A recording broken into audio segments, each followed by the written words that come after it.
Light and sound. Light is a form of energy in motion, which makes objects visible.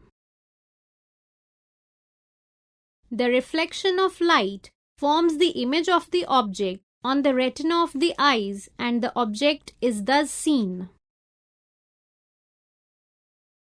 The bodies which emit light, that themselves are a source of light, are called luminous bodies. Examples of luminous bodies are sun, burning candle, stars, glowing insects. A ray is the direction taken by light.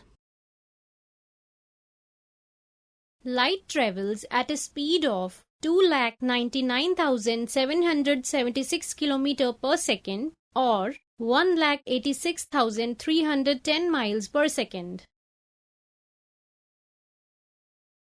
Sound is a wave of compression. Human ear can hear sound vibrations having frequency limits between 20 Hz and 20,000 Hz. Dogs, birds, bats, and dolphins can hear ultrasonics.